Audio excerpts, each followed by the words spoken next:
warahmatullahi wabarakatuh. Perkenalkan, nama saya Syarani Putri Khairunisa, NPM 2004030010, jurusan BPI semester 4. Pada kesempatan kali ini, saya akan membawa pembahasan tentang konsep kriminalitas. Dalam konsep kriminalitas, ada 3 pembahasan yang harus dijelaskan. Yang pertama yaitu ada kriminalitas, yang kedua ada kejahatan, dan yang ketiga ada premanisme. Mari kita masuk ke dalam pembahasan yang pertama, yaitu tentang kriminalitas.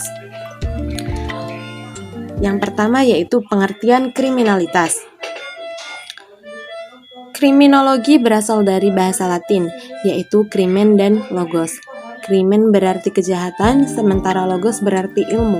Dengan demikian, secara harfiah, kriminologi adalah ilmu pengetahuan tentang kejahatan, atau lebih tepatnya, kriminologi mempelajari segala aspek tentang kejahatan, dan kriminologi ini dapat digolongkan sebagai disiplin ilmu yang baru muncul belakangan ini.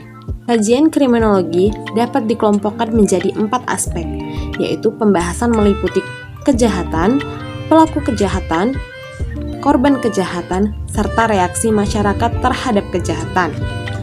Selanjutnya kita akan masuk ke dalam pembahasan yang kedua, yaitu kejahatan. Yang pertama yaitu pengertian kejahatan.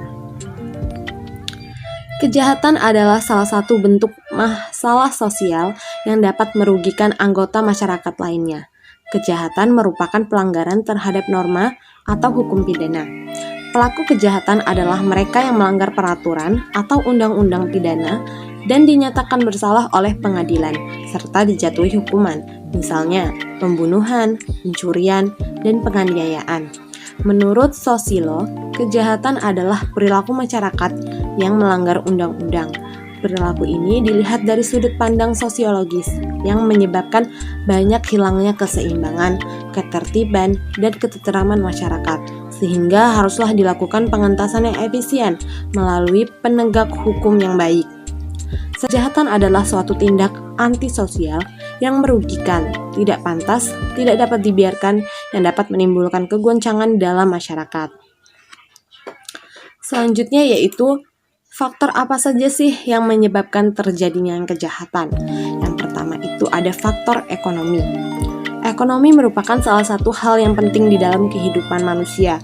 Maka keadaan ekonomi dari pelaku tindak pidana pencurianlah yang kerap kali muncul melatar belakangi seseorang melakukan tindak pidana pencurian.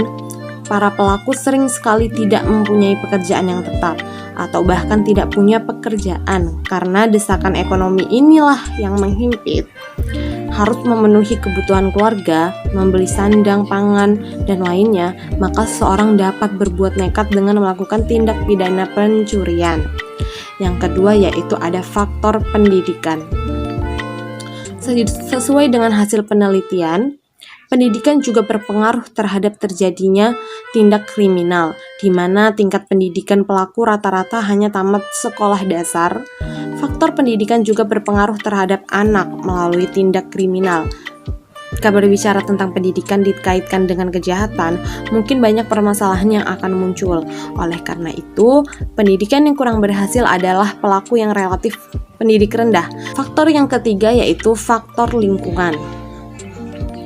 Baik buruknya tingkah laku seseorang sangat dipengaruhi oleh lingkungan di mana orang tersebut berada.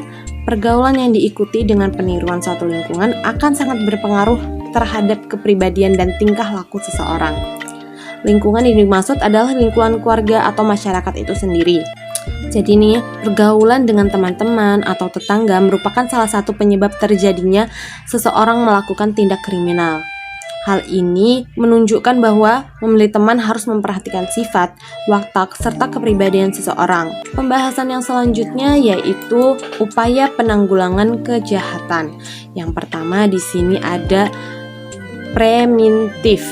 preventif ya, atau pencegahan, merupakan tindakan pengendalian sosial yang dilakukan sebelum terjadi penyimpangan sosial, sehingga tindak penyimpangan sosial dapat dihindari atau dicegah.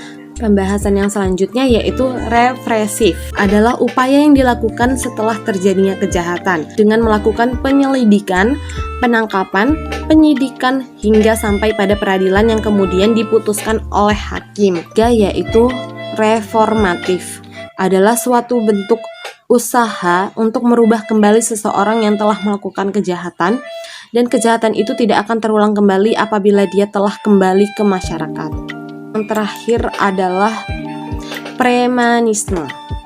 Apa sih premanisme itu? Perilaku yang meresahkan serta dapat mengganggu keamanan dan ketertiban masyarakat.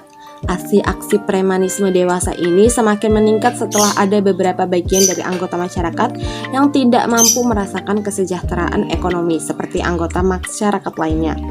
Contoh tindakan premanisme yang merasakan masyarakat diantaranya itu ada seperti preman di pasar yang memungut pungutan liar atau pungli dari pedagang kaki lima yang bila ditolak akan berpengaruh terhadap rusaknya lapak yang bersangkutan. Baiklah, itu saja penjelasan mengenai pembahasan yang saya bahas di kesempatan kali ini. Terima kasih atas segala perhatiannya. Sampai jumpa.